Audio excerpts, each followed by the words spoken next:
खास दास की आस बस श्वास श्वास परवास। पार्श्व करो मत दास को उदासता का दास। ना तो सुर सुख चाहता शिव सुख की ना चाह। तब तति सरवर में सदा होवे मम अवेगा। बोली चिंतामणि पारसनाथ भगवान की। परम उपकारी संत श्रोमणी आचार्य गुरुवर विद्यासागर जी महामुनिराज की जयकारे में जोर नहीं है। परम पूज्य मुनि श्री 108 दुर्लभ सागर जी महाराज की। पहले ही बोल लेते भगवान। अभी अभी मंडलाचरण किया तो तव थुति सरोवर में सदा होवे मम अवगा।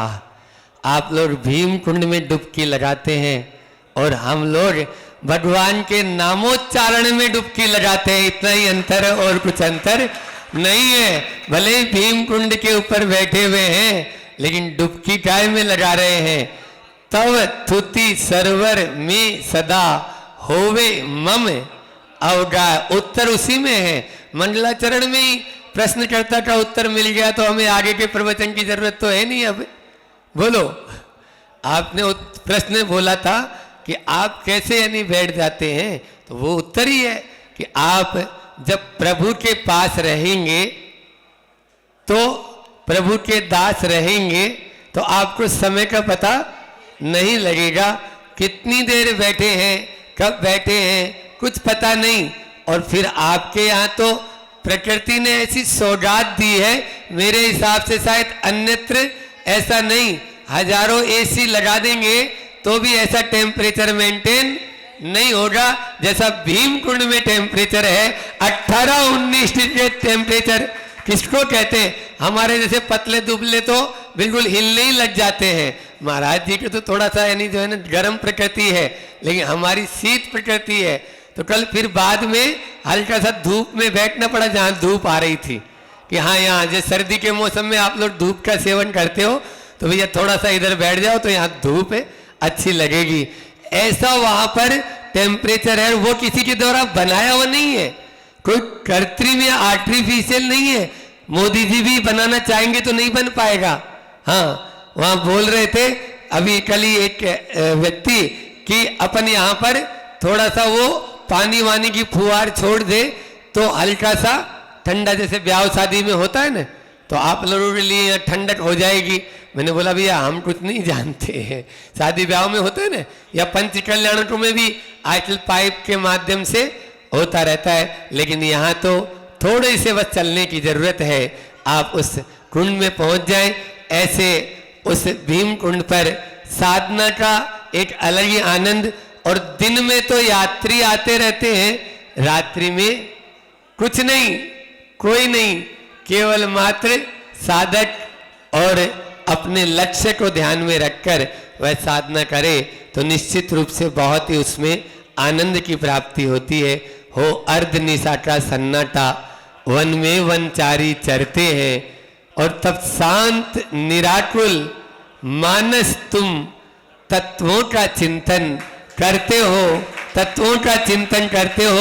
जब 2:30 बजे 2:30 बजे बैठ गए वहां पे तो कोई नहीं, कोई आवाज नहीं, कुछ नहीं, न चमगादड़ों की आवाज न कुछ, और बिल्कुल ध्यान आराम से लगाने की जरूरत ही नहीं है। ऐसे स्थानों पर लगाया नहीं जाता, लग जाता है।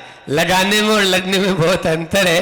तो आज मैंने कल पूरे दिन भर भी चिंतन किया और 2-3 दिन का माल इकट्ठा कर लिया कि अब जो है स्वर तो पूरे हो गए और आप लोगों को तो व्यंजन चाहिए। बिना व्यंजन के तो कोई आप लोगों की रसोई बनती नहीं है। लाडू चाहिए, पेड़ा चाहिए, बर्फी चाहिए, कलाकंद चाहिए। हाँ, वहाँ भीमकुंड पे भी पेड़ा ही पेड़ा, क्यों याद आते हैं? तो वही तो इस प्रकार से व्यंजन के बिना कोई बात नहीं। तो हमने सोचा कह भी कर लो, कह भी कर लो, कह भी कर लो, लेकिन अब व्यंजन के बाद में आज यहाँ पर अभी जब पहुंचा तो चिंतन अलग ही हो गया और आया कि अभी व्यंजन बाद में परसों पहले स्वर अच्छे से कर लो। तो स्वर अपन ने जो पूरे कर लिए हैं उन स्वरों को पुनः एक बार आज रिवीजन कर लेते हैं। क्या होता है, पीछे वालों को रिवीजन कर लो तो थोड़ी सी तरोताजा भी होते हैं और भूलने का डर भी नहीं रहता है। इसलिए एक दिन लेट कर लेंगे, कल से कर लेंगे, अपना क्या है, अभी तो यही तो है, बाजना छोड़कर जा तो रहे नहीं है, क्यों। अब लेकिन ये व्यंजन कब तक होंगे और कहां पूरे होंगे ये भी कोई बात नहीं है। तो नैनागिरी में हम इन स्वरों की शुरुआत की थी। स्वर जो है ना, अभी गा रहे थे आप लोग, स्वर ये स्वर भी है और एक वो स्वर भी है। तो स्वर के साथ में मिले स्वर मेरा तुम्हारा तो सुर बने हमारा, ऐसा आता था पहले। तो एक दूसरे का स्वर मिलना चाहिए, समझ में आ रहा है। ढोलक के साथ में ताल, छंद और लय, ये तीनों साथ में रहेंगे तो बहुत ही अच्छा लगता है। तो नैनागिरी में हमने अकारादि क्रम की शुरुआत की और स्वर से शुरुआत की, क्योंकि वहां से अनंता अनंत ऐपे है, अनंता अनंत सिद्ध परमेष्ठियों ने अक्षय ऐपे है, अविनश्वर ऐपे है और उस पद को प्राप्त कर कर वो अरिहंत बन गए थे, अरिहंत बन गए थे। तो ऐसे हमने शुरुआत की थी कि अरिहंत बनो। पहले अरिहंत बनने के लिए करना क्या पड़ेगा, अरिहंत को जानो, अरिहंत को पूजो, अरिहंत को ध्याओ। हम क्या करते हैं, सीधे ध्यान लगाने बैठ जाते हैं। अरे पहले पूजन तो करो उनकी, तब तो ध्यान कर पाओगे। पूजन के बिना ध्यान नहीं होगा। फिर भी बाजना वालों के लिए तो हम यह कहना चाहेंगे कि इतने सारे मतलब 100% ही उपस्थिति शायद हो गई होगी। लगभग 1-2 लोग जो अब जिनका थोड़ा बहुत कोई को आना नहीं है या कोई कुछ नहीं है, वो भी, फिर भी मैंने देखा छोटा सा बच्चा आया। आप लोगों के यहाँ घर घर में गाय और भैंसे हैं, तो अब किसी के यहाँ कुछ शोर सूतक हो गया होगा, तो वो बच्चा बोलता है महाराज जी हमें अभिषेक करना है, कल जो है हमारे यहाँ भैंस खत्म हो गई। तो मैंने बोला नहीं नहीं, वो तो रात गई बात गई। रात भर का सूतक रहता है, जानवर का 1 दिन का रहता है घर में। तो 1 दिन चाहे सुबह से शाम हो चाहे रात हो, रात चली गई बात चली गई, तुम तो पहन के आओ। ये अंदर से उत्कंठा देखने को बाजना में मिल रही है। निश्चित रूप से ये धर्म की प्रभावना का एक बहुत बड़ा अंग है। छोटे छोटे बच्चे भी परदनी पहनकर लपेट कर आ रहे हैं। तो यह अरिहंत को जानो, अरिहंत को पूजो, अरिहंत को ध्याओ और फिर अरिहंत की मानो। जान भी लिए, पूज भी लिए, ध्याय भी लिए। अपने यहां अरिहंत को, अरिहंत को तो पूछते हैं लेकिन अरिहंत की बात नहीं मानते। समझ में आ रहा है। तो अरिहंत की मानो। अरिहंत को मानते हो या नहीं मानते हो, मानते हो तो उनकी भी मानना चाहिए ना। इसलिए यह बात हमने आकार और भी पूरे स्वरों को पूरा करना है 20 मिनट में, और 20 मिनट भी नहीं बचते, अब तो और कम हो गए। आ पर आए, दूसरा वर्णमाला का अक्षर क्या है, आ पर हमने आक्रोश की बात की थी कि आक्रोश में आना।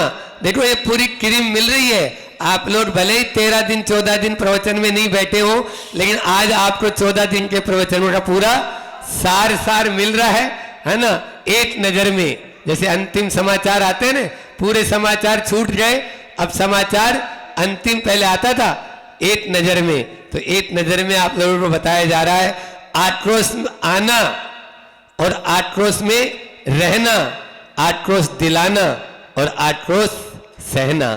3 खराब है। आक्रोश में आओ मत, आक्रोश में रहो मत, आक्रोश किसी को दिलाओ मत, और बस आक्रोश किसी को आ जाए तो सहन करो, जवाब मत दो। ये है आ पर। फिर ई पर चर्चा करते हुए हमने कहा था इच्छाओं पर नियंत्रण करें। ई पर क्या बोला था मैंने, इच्छाओं पर नियंत्रण करें। वो तब होगा जब दूसरे ई का ध्यान रखोगे, इंद्रिय विजय होगा। इंद्रिय और मन पर विजय होगा तभी तो इच्छा पर नियंत्रण होगा। इंद्रिय विजय कब होगा? जब आपका इरादा मजबूत होगा।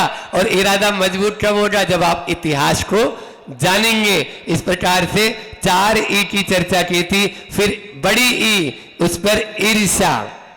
क्या बोला था मैंने? ईर्ष्या का कारण, ईर्ष्या का लक्षण, ईर्ष्या के परिणाम, ये अच्छे से विस्तृत चर्चा की थी। और फिर लास्ट में ऐसे डॉक्टर तो हम हैं नहीं कि भैया कारण, लक्षण और परिणाम बता के छोड़ दिया। महाराज उपाय तो बता दो।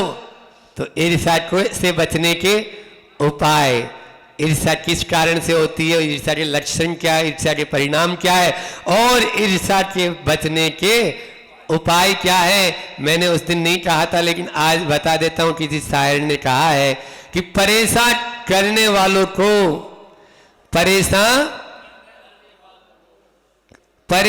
होने वालों को सकू कुछ मिल भी जाता है, परेशान करने वालों की परेशानी नहीं मिटती। क्या बोला मैंने? परेशान होने वालों को सकू कुछ मिल भी जाता है, परेशान करने वालों की परेशानी नहीं मिटती। वो एक बार परेशान करेगा फिर वो पूरी हुई नहीं और फिर दूसरा कारण ढूंढेगा। इसलिए आप परेशान होने की जरूरत नहीं है। किसी से ईर्ष्या मत करो। ऊ की चर्चा करते हुए हमने कहा था कि उत्साह रखो, उल्लास रखो, उमंग रखो। उत्साह रखो, उल्लास रखो, उमंग रखो, तभी आप उदासी से बच पाओगे। क्या शब्द दिए हमने? बोलो, रिपीट कर लो। उत्साह रखो, उल्लास रखो और उमंग रखो, तभी हम उदासी से बच पाएंगे। बड़े ऊ की चर्चा करते हुए कहा था उद्यम करो, उद्यमी मत बनो। हम उद्यम ज्यादा करते हैं और उद्यम कम। आचार्य श्री जी ने हाइकू दिया कि उद्यम करो, उद्यम नहीं, बनो दमी आदमी, बनो दमी आदमी। 17 अक्षर में बहुत कुछ भर दिया। आपको दमन करना है, आदमी बनना है। अभी आदमी नहीं है। आ यानी असमता, चारों ओर से दमी यानी दमन करना। उन इंद्रियों और मन को आप दमन करेंगे, ये उद्यम है। और उनके बस में नाचते रहोगे कठपुतली की तरह, ये उद्यम है। ये क्या है? इसलिए उद्यम नहीं, उद्यम करो। और ये भी कहा था, 4 बातें बताई थी कि आप उससे क्या होता है। बच्चों को क्या पढ़ाया जाता है? बच्चों, छोटे बच्चों बताओ, उससे क्या पढ़ाया जाता है? उल्लू। बड़े उसे उल्लू। तो मैंने बोला था उल्लू बन रहे हो, उल्लू बना रहे हो, या उल्लू सीधा कर रहे हो, या उल्लू के पट्टे बने हो। 4 बातें थी। उल्लू बन रहे हो, उल्लू बना रहे हो, उल्लू सीधा कर रहे हो, या उल्लू के। तो किसी ने कहा था हम तो चारों ही हैं महाराज, जय हो जाए आपकी। री से फिर यहां पर आ गए थे। अब यहां से शुरुआत आपके बाजना की हो गई थी, क्योंकि ये 6 दिन तो हम नैनागिर से इधर आने में लगा दिए। 2 दिन नैनागिर में हुआ, फिर 4 दिन आने में लग गए। फिर यहाँ पर बाजना में आपके यहाँ पहला प्रवचन 13 तारीख को हुआ था। वो री से शुरू हुआ था। देखो हमारे मिंकू को याद है। री से ऋण, ऋण की बात हमने कही थी। और ऋण के ऊपर हमने कहा था कि ऋण का मतलब है केवल पैसों का ही ऋण नहीं होता। ऋण देने वाला, ऋण लेने वाला, ऋण चुकाने वाला, ऋण उतारने वाला। बहुत बढ़िया, बहुत अच्छा, ताली बजा दो आप अपने ही लिए कि आप लोगों को याद है। ये चारों शब्द आपने याद रखे। फिर केवल पैसों का ही ऋण नहीं था, पाप का भी ऋण था। पाप का ऋण होता है, उसको चुकाना है। जो हमने कर्जा ले रखा है अनादिकाल से, बढ़ाए जा रहे हैं, कब तक बढ़ाते रहेंगे। पुण्य का भी ऋण होता है, जो हमारे धर्म क्षेत्र है। आज आपके यहाँ प्रतिमा आके विराजमान हो गई, पहले बुजुर्गों ने 1000 साल पहले विराजमान की होगी। आज आप दर्शन कर रहे हैं, अब आज आप प्रतिष्ठा करा जाओगे। आने वाली पीढ़ियां उसके दर्शन करते रहेगी, गुण गाते रहेगी। कौन था जो इतनी सुंदर प्रतिमा, इतनी अच्छी प्रतिमा यहाँ पर, ये भी पुण्य का ऋण भी और फिर कर्तव्य के ऋण की भी हमने चर्चा की थी। प्रकृति का तो ऋण है ही, भीमकुंड जैसा यानी है, आपके यहाँ नदी है, नाले हैं। कल इसके बारे में और चर्चा करेंगे, कै पे कृतज्ञता की बात करेंगे, लेकिन आज तो ऋण की बात है। फिर ऋजुता, अगले दिन ऋजुता की बात की थी। सरल होना चाहिए, सहज होना चाहिए, निश्चल होना चाहिए। चार के प्रति बहुत ऋजु निश्चल बने रहे, तभी आपका उद्धार होने वाला है। माता पिता के प्रति निश्चल बने, गुरु के प्रति निश्चल बने, और धर्म क्षेत्र में निश्चल बने, और समाज के प्रति या अपना जो कल्याण मित्र है उसके प्रति ऋजु बने। उसके बाद में एक की चर्चा हमने करते हुए कहा था कि एक बनो और नेक बनो, ठीक है ना। अनेक में झमेले हैं। आप हाथ में बहुत सारी चूड़ियां पहन लेंगे तो वो चूड़ियों में आवाज आती रहती ना, और एक एक चूड़ी पहनेंगे तो बोलो नहीं आएगी। दो बर्तन जहां होते हैं आपस में टकराते हैं, द्वंद्व उत्पन्न होता है, आग उत्पन्न हो जाती है। आग मत लगाओ, बाढ़ लगाने की कोशिश करो। यही हमने कहा था, एक को जानो, एक को ध्याओ, एक को पूजो और एक का बनो। एक का बनोगे तभी होगा, कईयों के बन जाते। हम तो गंगा गए गंगादास और जमुना गए, बोला था नहीं बोला था, हाउ तो बोलो। हाँ, फिर आई, बड़े जो आई है उसके बारे में एब, बहुत बढ़िया, पूरा याद है। एब देखना, एब निकालना, एब से बचना और एब से बचाना।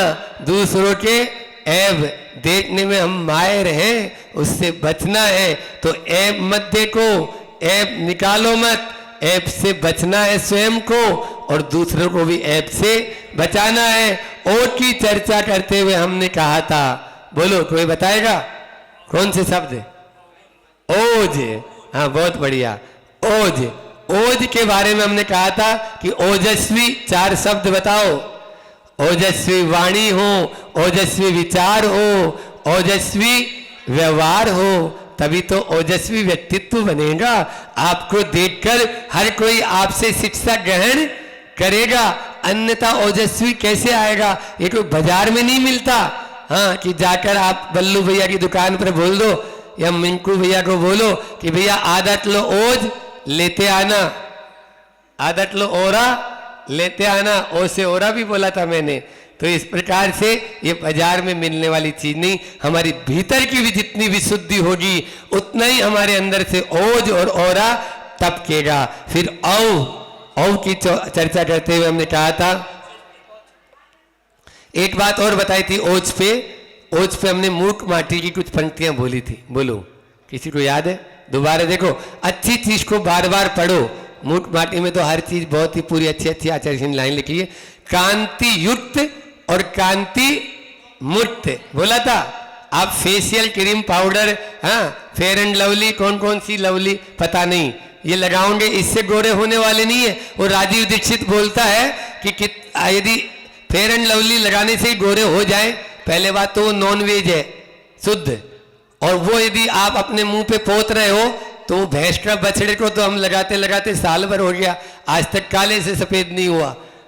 समझ में आ रहा है? इसलिए ये सब नहीं होता है, भीतर से ओज टपने। तो कांति युक्त बनो, कांति मुक्त नहीं। कांति युक्त जीवन अमृत के समान है और कांति मुक्त जीवन विष के समान मुरझाए लटके हुए चेहरे ऐसे ही होते हैं, इसलिए वो नहीं होना चाहिए।